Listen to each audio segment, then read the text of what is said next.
is that we all get it. Don't give in to the pain, just keep living, cause got dreams I'm striving for. So I'm gonna live higher. I'm gonna live higher. I got dreams I'm striving.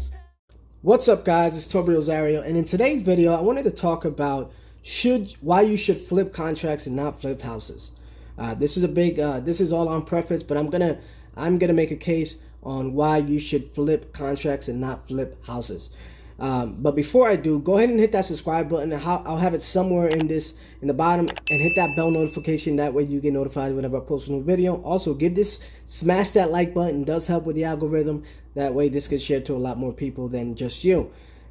So in my personal opinion, unless let me preface this by saying well, we'll talk about that. But in my personal opinion, you should flip contracts and not flip houses. What do I mean by that? So as a wholesaler, you are essentially flipping contracts. You're not flipping houses. You're not closing on the property, fixing up and selling it, right? You're not closing on it. You are just assigning a contract. You're flipping paper.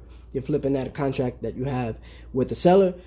You have it on the contract. Now you have an equitable interest. You can close on the property, or you can assign that property to an end buyer and collect an assignment fee. Now, the reason, number one reason I like assignments: quick cash, right? Quick cash. I'd rather have a fast nickel than a slow dime. That's just my personal preference. Number two, no risk. Okay, when you're fixing a property, you take all the risks, right? And a wholesaler doesn't take any risk, right? They're assigning their rights to you as a cash buyer, and you have to take all the risks. Me as the wholesaler and the middleman in that transaction, I don't take any risks. The only risk I'll take is probably the marketing cost, but that's about it. There's essentially no risk. Thirdly, what you're gonna find from my experience, I've never done any fix and flip, but from the people I've talked to, the problem is that a lot of times you're gonna go over budget if you don't have the right crew, the right contractors in place. You're gonna have to wait, right? It's not like you can, unless you're doing a hotel, so that's different, right? So a hotel and a fix and flip, there's two different things. So I would do a hotel, right? A hotel is just a very light rehab, where you would sell it as is on the MLS. You would just probably give it some paint, under $5K. Typically, that's considered a hotel, right? Where you're not putting a lot of work into the property, and you're flipping right. You're putting right on the MLS, and you're gonna get a cash buyer to pay for that property as is, right? It's not generally done through a bank.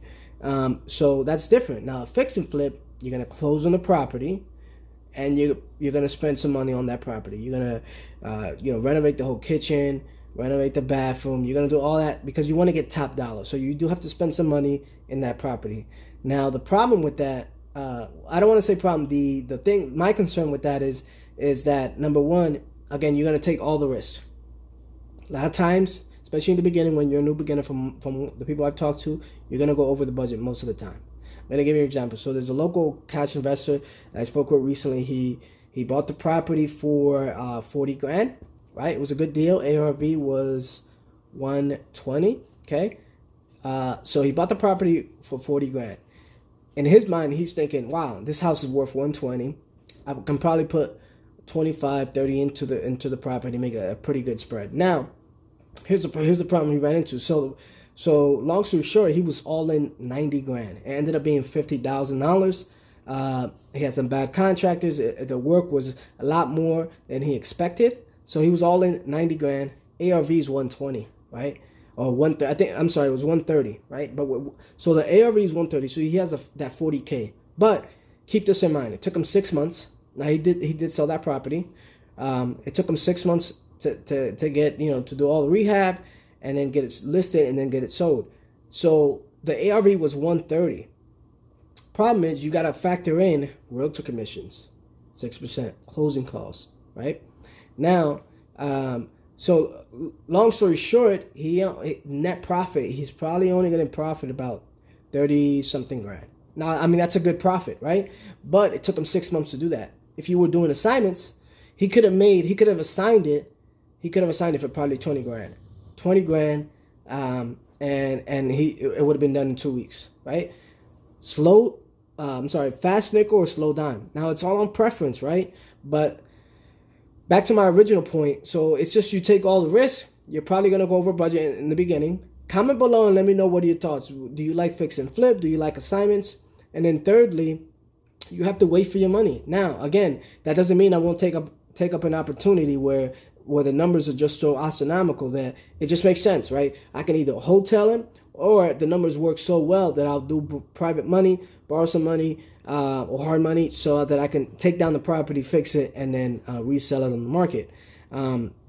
So, it really comes down to preference. Me personally, I just like a fast nickel rather than a slow dime.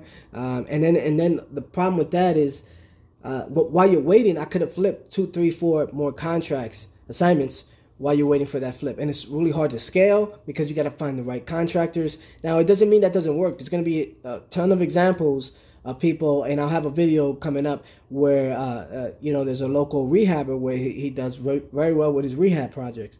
But it's just a lot of headache because it's a lot more stress because you're going to deal with the contractors.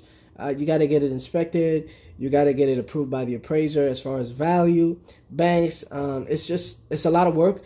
Now, if the numbers make sense in order for you to take that property down, obviously I wouldn't pass up an opportunity like that, right? If the numbers make sense, it's all about opportunity and opportunity cost. If the numbers make sense that it's so good that I just can't pass it up, I'll take it down, borrow some money, and do the rehab. But for my experience, I just like assignments, real quick, close in 2 to 3 weeks, make 10, 15, 20 grand on a deal, and I don't have to wait 3, 4, 5, 6 months in order to get that my check, right? Now there's rehabs you can profit 40, 50, 60 grand, but you're gonna have to wait, right?